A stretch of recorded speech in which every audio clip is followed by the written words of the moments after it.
শেখুল মাশায়েখ সৈয়দুল আউলিয়া বাইজিদ বুস্তামি রহমতুল্লাহ আলাইহ। এক অদ্ভুত ব্যক্তিত্ব ছিলেন তিনি। হাদিস কিংবা তাসাউফের এমন কোন সিলসিলা নেই যা বাইজিদ বুস্তামিকে বাদ দিয়ে রহমতে আলম সাল্লাল্লাহু আলাইহি ওয়াসাল্লামের যুগ পর্যন্ত পৌঁছাতে পারে। বাইজিদ বুস্তামিকে এই মকামে কে পৌঁছিয়েছিলেন? তার বিধবা মা। সেই মা যিনি বাইজিদ যখন ছোট ছিলেন তখনই বিধবা হয়েছিলেন। তিনি নিজের এবং তার এতিম সন্তানের পেট চালানোর জন্য মানুষের বাড়িতে কাজকর্ম করতেন। সে মহিষী নারী যখন দেখলেন সন্তান বড় হচ্ছে এবং গলিতে খেলাধুলা করছে, তখন তার ভয় হলো অন্য বাচ্চাদের সাথে মিশে ছেলেটা না আবার বিগড়ে যায়। মা খোঁজ নিতে শুরু করলেন যে কি করা যায়।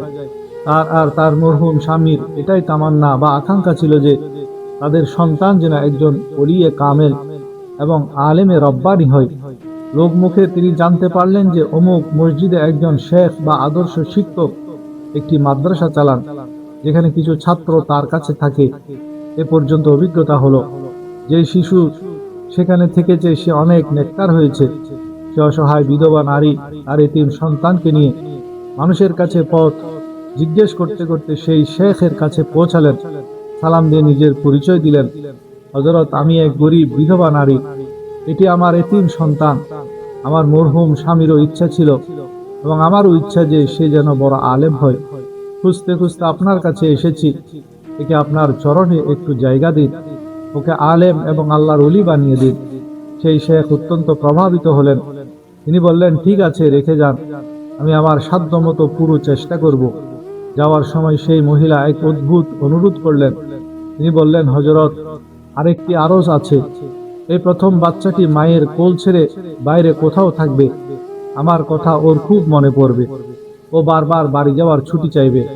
আমার অনুরোধ হলো আপনি ওকে ছুটি দেবেন না, কারণ ও আমার কাছে এলে ওর মনোযোগ ভাগ হয়ে যাবে। আপনি ওকে আমার কাছে তখনই পাঠাবেন যখন ও আল্লাহর ওলি হয়ে যাবে। শেখ অবাক হয়ে ভাবলেন, কি অদ্ভুত আল্লাহর বান্দা এই নারী। তিনি কদর করে বললেন, বোন, আপনি অনেক বড় কথা বলেছেন। আপনি দোয়া দিয়ে আমাকে সাহায্য করুন, আমি আমার দিক থেকে সবটুকু চেষ্টা করব। মা চলে গেলেন। সন্তান পড়াশোনায় লেগে গেল। কয়েক মাস পর যখন আর সহ্য হলো না, তখন শিশুটি তার ওস্তাদের কাছে আবেদন করলো, হযরত, অনেক দিন হয়ে গেল, আম্মির কথা খুব মনে পড়ছে, আমাকে একদিনের জন্য ছুটি দিন, আমি কথা দিচ্ছি কালই ফিরে আসবো। ওস্তাদ বিপদে পড়লেন। যদি অনুমতি দেন তবে মায়ের সাথে করা ওয়াদা ভেঙে যায়, আর যদি মানা করেন তবে এই এতিম মাসুম বাচ্চাটির মন ভেঙে যায়। কি করবেন বুঝতে না পেরে আল্লাহর দিকে মনোযোগ দিয়ে চাইলেন, আল্লাহ, আমি কি করব? এই শিশুর আবেদনের কি জবাব দেব? আল্লাহ তাআলা তার অন্তরে একটি বুদ্ধি দিলেন। তিনি বললেন, বাবা, এক কাজ করো, আমি তোমাকে একটি সবক দিচ্ছি। তুমি যদি সন্ধ্যা নাগাদ এই সবক মুখস্থ করে আমাকে শোনাতে পারো তবে তোমাকে ছুটি দেব। বাচ্চাটি খুশি হয়ে গেল। সে সবক নিয়ে ভেতরে গিয়ে যখন পাতার পর পাতা উল্টাতে লাগলো, তখন সে বুঝতে পারলো সন্ধ্যা পর্যন্ত এত পড়া মুখস্থ করা মানুষের পক্ষে অসম্ভব। ওস্তাদ ইচ্ছে করে অনেক বেশি পড়া দিয়েছিলেন। বাচ্চাটি খুব পেরেশান হলো। ভাবলো ওস্তাদের কাছে গিয়ে পড়া কমিয়ে দিতে বলবে। পরক্ষণে ভাবলো এটা তো বেয়াদবি হবে। তখন তার মাথায় একটি কথা এলো।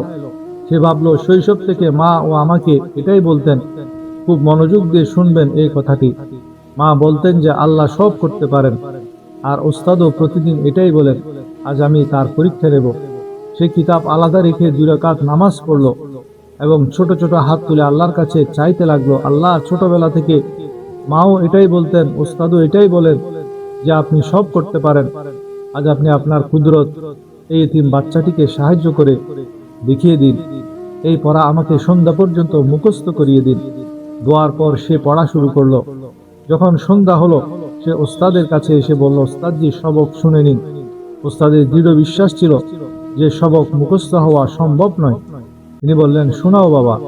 এরপর বাচ্চাটি যা শোনালো তাতে ওস্তাদ অবাক হয়ে গেলেন। কোথাও ভুল নেই, কোথাও আটকালো না, পুরো সবক শুনিয়ে দিল। ওস্তাদ বুঝে গেলেন যে এই শিশুর সাথে আল্লাহর বিশেষ কোনো ব্যাপার আছে এবং এটি তার মায়ের দোয়ার ফল। ওস্তাদ বললেন, খুব ভালো বাবা, যাও, তবে ওয়াদা মনে রেখো, কাল ফিরে এসো। বাচ্চাটি ওস্তাদের হাতে চুমু দিল, দোয়া নিল এবং চলে গেল। রাস্তায় লাফাতে লাফাতে খুশিতে গান গাইতে গাইতে সে বাড়ি পৌঁছলো। গিয়ে দেখলো ঘরের দরজা বন্ধ। সে দরজায় আওয়াজ দিল। একবার ডাকলো, কোনো জবাব নেই। দুইবার ডাকলো, জবাব নেই। তৃতীয়বার ডাক দিয়ে বলল, আম্মি দরজা খুলুন। ভেতর থেকে আওয়াজ এলো, দরজায় কে?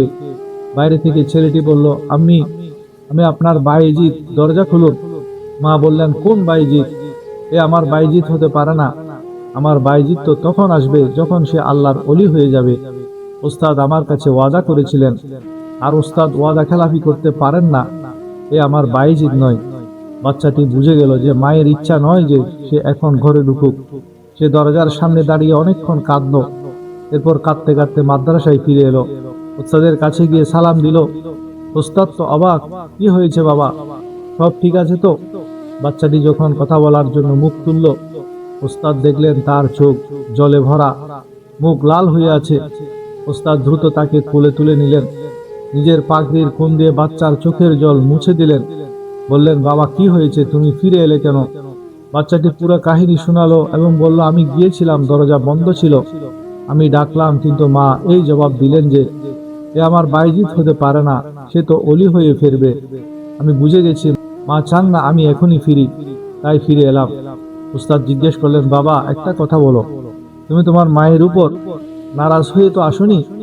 ওহে মায়েরা, আপনারা আপনাদের মর্যাদা চিনুন, আর ওহে যুবকেরা, তোমরা তোমাদের মায়ের মর্যাদা চিনো। উস্তাদ বললেন, তুমি মায়ের উপর রাগ করনি তো? সে বলল, হযরত, মন খুব ভেঙেছে, চোখও অনেক কেঁদেছে, কিন্তু আমি নারাজ নই। আমি বুঝেছি মা আমার ভালোই চান।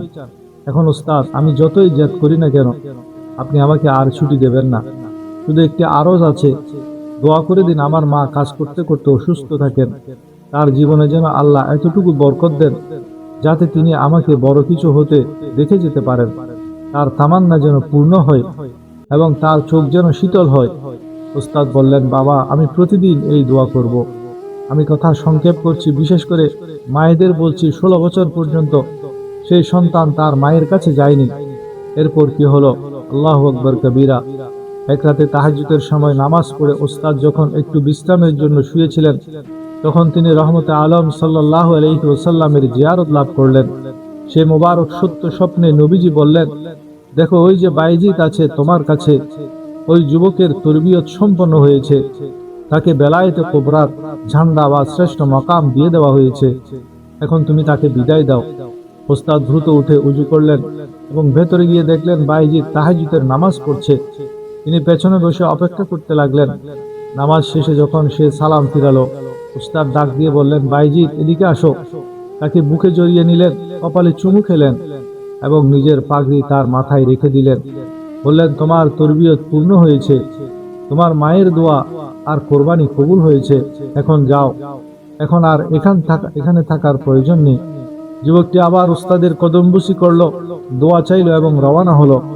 আজও ঘরের দরজা বন্ধ ছিল, কিন্তু আজ যা হলো, আওয়াজ দেওয়ার সাথে সাথে মা দৌড়ে এসে দরজা খুললেন। দেখলেন সামনে এক যুবক দাঁড়িয়ে, যার ললাট থেকে তাকওয়া, সুন্নাহ এবং শরীয়তের নূর ঝরছে।